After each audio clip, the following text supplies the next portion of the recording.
Okay, I got the, to make 2 videos somehow. I was trying to pause it, ended up stopping it. So I got both pins. Got this large main mounting pin, holds everything together. And here's the small pin that holds the handle on the bottom, all the way up to this pin here. Now you can either put them with the ring on either side. You don't have to have them on the left. I just put it on the left for just easier that way. Okay, so next you have, let me see, maybe it's easier I just leave this on the table for all intents and purposes.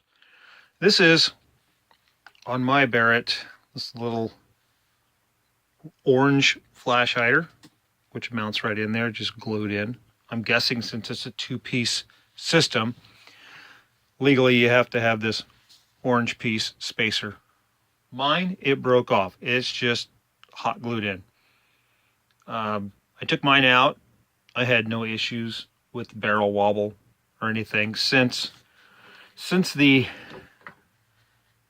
mounting or the locking screw for the barrel, outer barrel, is pretty much just right there. Little grub screw. I ended up removing that because as I turned it, it just kind of disappeared. I ended up putting a larger screw in there, just a regular little Phillips, a little bit longer. It seemed to hold a lot better. So there is a way to this. On mine, I had marked it to mount the outer barrel. Now we know that your hop up, that's up top. So slide it in. Yeah, just slide it right in the barrel, right in the receiver. Okay, so when you place the outer barrel in to the receiver, you'll put it in. This is basically lined up straight. As you're sliding the outer barrel in, you want to make sure that the bolt is charged to the rear. It just seems easier that way. So as you're twisting it,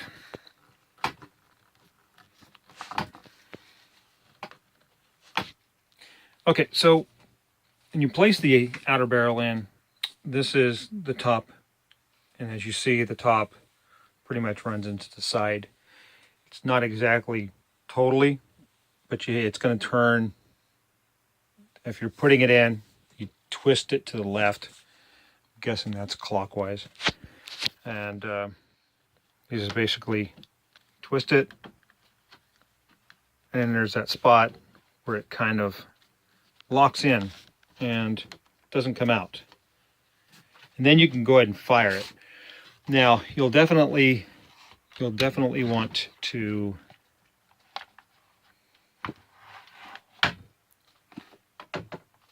this thing is huge. So not really easy to work with. There's your grub screw. And so just tighten that down. I think I have the right screw. But basically, I won't tighten it down because I'm going to be removing it. So it stays in there pretty tight. You can either spray paint this piece. It seems like it's a snugger fit, more snug of a fit by leaving it in there. So if it does, mine just fell out. So if this stays in there pretty good, I would probably recommend just leaving it in there. It doesn't hurt anything. It maybe might cushion it banging around the woods, because I have ran into a few trees. So because I'm just not used to the length of this beast. So it's fun. So I'm going to continue on. Well, I figured out I'm going to have to cut the hose, just because I'm going to have to cut the hose. The reason for that is I'm going to have to put the quick disconnect somewhere along here. I don't think I'm going to put the quick disconnect up inside the hole, just because I wouldn't want it to pop loose. There isn't the kind of fittings that I thought there would be. It unscrews, this piece here unscrews from each end. The black tubing, this little section,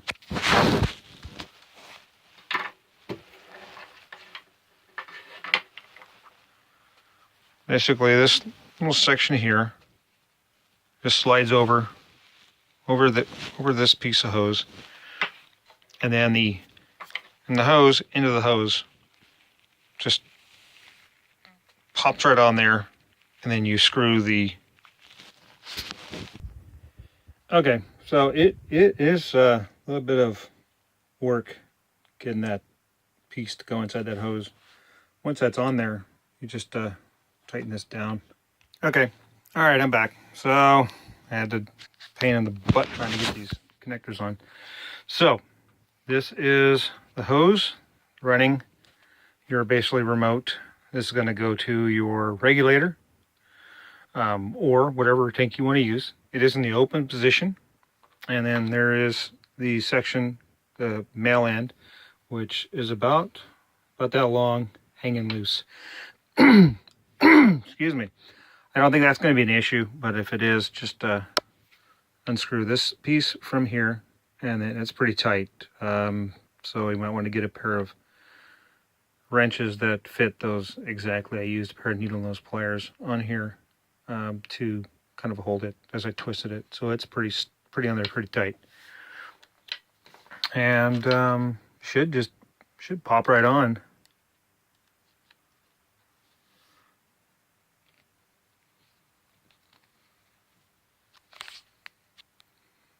Okay, so I had to take my pause for a second, but as you push it on, then you just keep pushing them together until, you know, it's not going to come off now. The way they explain this is you have the air running from your regulator and your CO2 system. They say as soon as, and I'll be able to prove this in the next video of me firing it and everything, but when you disconnect that, it's supposed to stop the airflow. If I had to put this end on the hose, then of course you're losing all your air. So you may have, once you fire this system, all the air that's pushed into the cylinder is going to be gone. So, and this, as you can see, Lancer Tactical rebranded it from Galaxy. Not sure if you've heard of Galaxy, but it's not bad. I'm pretty happy with mine. Here's the black magazine. Holds about, now I would say it holds about 20 rounds, and it's your standard capacity magazine. All the things that you know and love the best. That I've never actually pulled one of these apart. I know it has some kind of a pin there. This right here, once you flip this open, this is not for your BBs, although you can put, get a light. Well, I can't see it. Anyway, you can put BBs inside of here, but what I do, since I'm running a CO2 adapter, I'll put about 3 CO2 caplets. That'll hold about 3 CO2 caplets. Now, if you move around a lot, they'll kind of bounce around. But that's about, among anything else, or maybe even a small baggie of BBs would be just fine. Basically, it's pretty simple. Once you just slide it in there until it catches that lip. Once it catches the lip, it's in there tight. I have not had any issues with feeding, except anything above 0.40 gram BBs, which I've told you before. The spring in the magazine is not strong enough to even, I'm not even sure if I've had 4 3s. 4 or 5 definitely will not work in this. So All right, these are I'm using a Daisy little CO2 12-gram caplets.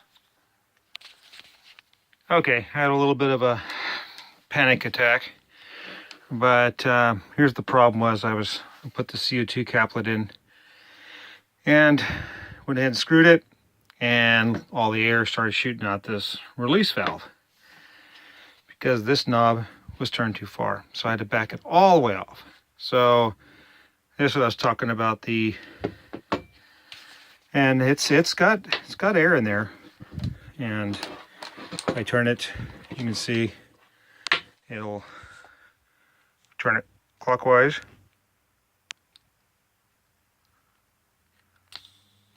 Not too much. That's going to be huge FPS. So I back it off, and as you're adjusting this, you'll have to pull the trigger and all that to get it to back off. But so I have that set, and I don't have any leaking of any air. So I'm gonna try to connect this thing together